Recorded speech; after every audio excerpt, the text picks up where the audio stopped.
Oke, kali ini gue bakal ngebawain sebuah cerita tentang kos-kosan yang sangat horor di area Jogja.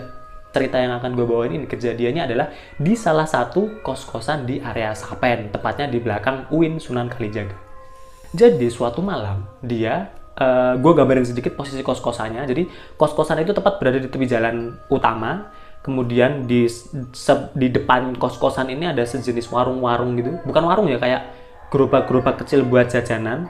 Kemudian masuk ada lorong. Nah, di situ ada ruang tamu. Kemudian di samping ruang tamu itu ada pintu yang dimana di situ akan langsung terlihat banyak sekali pintu-pintu kos-kosan. Nah, kemudian di belakang pintu kos itu ada sejenis jemuran. Nah, di belakang jemuran itu ada bangunan lagi, bangunan baru. Ingat ya, notes-nya bangunan baru. Dan bangunan baru ini adalah 2 tingkat. Jadi 2 lantai maksud gue. Di bawah ada kamar, di atas ada kamar. Nah, kejadiannya terjadi di kos belakang di lantai 2. Oke, mulai ke ceritanya. Waktu itu ketika gue main ke kos teman gue diceritain tuh sama dia. Jadi suatu malam ada temennya dia yang waktu dia cerita itu udah keluar dari kos-kosan itu karena dia takut kan. Jadi temennya ini kisaran jam setengah 11 atau jam setengah 10, gue agak lupa.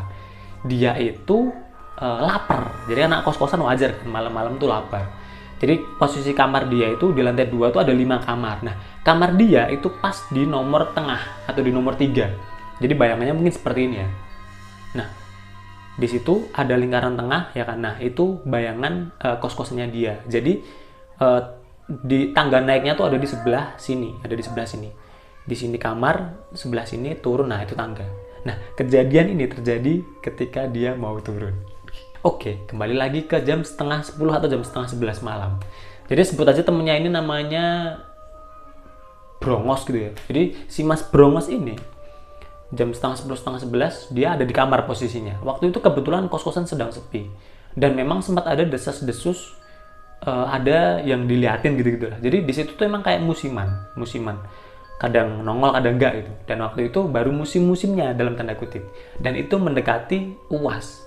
Jadi banyak penghuni kos yang masih nugas di luar, entah di kafe atau dimanapun itu. Nah, sendiri dia di kosan itu pengen keluar, ngajak ke temen gue yang tinggal di lantai bawah, di dekat ruang tamu tadi. Di telepon nggak bisa, ternyata temen gue ini masih pergi di kampus gitu. Ya udah dia keluar sendiri. Keluar, dia kunci pintu, dia pergi. Nah, waktu sampai ke burjo atau ke warung makan, dia lupa nggak bawa duit. Nah, karena dia nggak bisa makan dan nggak bisa bayar kan karena nggak bawa duit, akhirnya dia memutuskan balik lagi ke kos. Padahal waktu itu lumayan lah, perjalanan dari kosnya ke warung makan tuh kisaran 10 menit dan dia jalan nggak bawa motor. Oke, dari warung makan atau burjo balik lagi ke kos. Nah, di situ dia hendak buka pintu. Jadi posisinya waktu itu kisaran udah jam 11 atau jam 10-an gitu. Pokoknya selang setengah jaman setelah dia pergi. Nah, di situ dia ambil kunci, buka pintu. Nggak kayak biasanya. Kuncinya itu agak sulit dibuka. Nah, ketika agak sulit dibuka, tapi perasaan dia udah nggak enak. Perasaan dia udah nggak enak. Aduh, kok kayaknya ada yang ngeliatin aku dari sisi kanan. Dari sisi tangga dia merasa seperti ada yang ngeliatin dia. Akhirnya dia, wah bodo amat lah. Dia usaha lagi, ceklak, wah masuk bisa. Dia masuk, tutup pintu, dia terengah-engah. Anjir, kenapa jadi kayak gini ya? Dia mau keluar tuh takut sebenarnya. Dia hampir mau mengurungkan niat untuk makan. Ya udah, akhirnya karena daripada gue mati kelaparan kan di kosan, dia ambillah uang mau keluar. Nah, ketika mau keluar ini, dia buka pintu, ceklek. Ya memang nggak ada orang karena teman-teman kanan kiri belum ada pulang. Jadi dia sendiri di kos. Waktu itu dia sudah keluar, ditutuplah pintu. Ceklek. Hendak kunci, ceklek.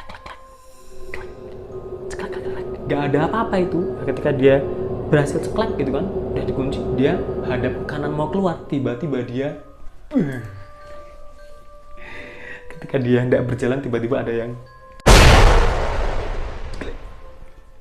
ada sosok mbak tiba-tiba gantung diri di depan mata dia, dan seketika itu untung dia nggak loncat dari lantai 2, dia langsung pingsan.